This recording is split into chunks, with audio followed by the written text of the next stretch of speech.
कल्पना कीजिए एक ऐसा परिदृश्य जहां विश्व की दो बड़ी अर्थव्यवस्थाएं, भारत और अमेरिका, एक अंतरिम व्यापार समझौते पर हस्ताक्षर करती हैं, जो सतह पर तो पारस्परिक लाभ का वादा करता है, लेकिन गहराई में भारतीय किसानों के लिए खतरे की घंटी बजाता है। फरवरी 2026 की शुरुआत में अमेरिकी राष्ट्रपति डोनाल्ड ट्रंप और भारतीय प्रधानमंत्री नरेंद्र मोदी के बीच ये समझौता हुआ, जिसमें अमेरिका ने भारतीय सामानों पर टैरिफ को 50% से घटाकर 18% कर दिया। लेकिन इसकी कीमत क्या है? कांग्रेस नेता राहुल गांधी ने इसे भारतीय किसानों का विश्वासघात करार दिया है और उनका हमला इस समझौते की जड़ों को हिलाने वाला साबित हो रहा है। ये डॉक्यूमेंट्री स्टाइल कवरेज इस मुद्दे की गहराई में उतरता है, जहां राजनीति, अर्थव्यवस्था और किसानों की आजीविका का टकराव साफ नजर आता है। ये कहानी फरवरी 2026 से शुरू होती है, जब भारत और अमेरिका ने एक फ्रेमवर्क समझौते की घोषणा की।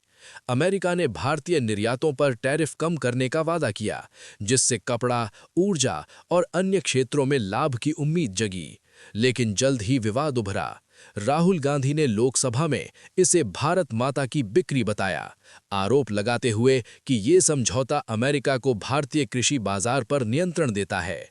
उन्होंने कहा कि प्रधानमंत्री मोदी ने अमेरिका के दबाव में घुटने टेक दिए हैं और ये किसानों के लिए जाल है। कांग्रेस ने इसे एक तरफा करार दिया, जहां भारत ज्यादा देता है और कम पाता है।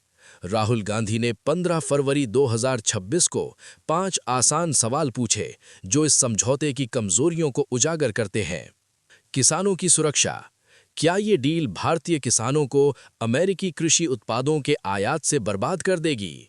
जेनेटिकली मॉडिफाइड क्रॉप्स का खतरा। क्या भारत को जीएम क्रॉप्स की नीतियां बदलनी पड़ेंगी, जो मध्य प्रदेश, महाराष्ट्र और राजस्थान के सोया किसानों को प्रभावित करेगी? एमएसपी का अंत। क्या न्यूनतम समर्थन मूल्य व्यवस्था कमजोर होगी? कॉटन आयात का जाल। अगर अमेरिकी कॉटन आयात नहीं किया तो भारतीय टेक्सटाइल उद्योग पिछड़ जाएगा, और अगर किया तो घरेलू किसान बर्बाद हो जाएंगे। ऊर्जा सुरक्षा पर समझौता। क्या भारत की ऊर्जा नीतियां अमेरिका के हाथों में चली जाएंगी?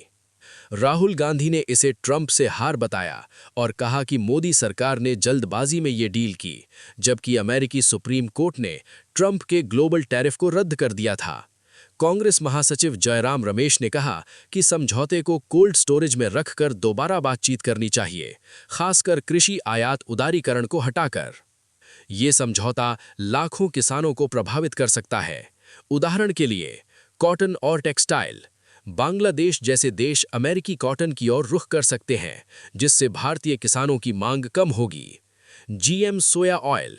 आयात से स्थानीय सोया किसान बर्बाद हो सकते हैं। कृषि संप्रभुता। कांग्रेस का आरोप है कि ये डील भारत को डेटा कॉलोनी बना देगी, जहां अमेरिका कृषि नीतियां तय करेगा। जम्मू कश्मीर, बिहार, हिमाचल प्रदेश, राजस्थान और महाराष्ट्र के किसान पहले से ही चिंतित हैं। यदि लागू हुआ तो ये बेरोजगारी की खाई पैदा कर सकता है, जैसा राहुल ने बेरोजगारी की खाई कहा। वाणिज्य मंत्री पीयूष गोयल ने राहुल के आरोपों को फर्जी नैरेटिव बताया, कहते हुए कि डील में कृषि और डेयरी क्षेत्र सुरक्षित हैं।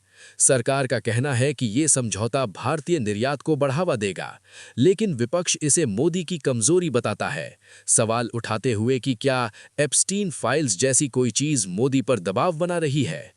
ये ट्रेड डील न केवल आर्थिक है, बल्कि राजनैतिक और सामाजिक भी है।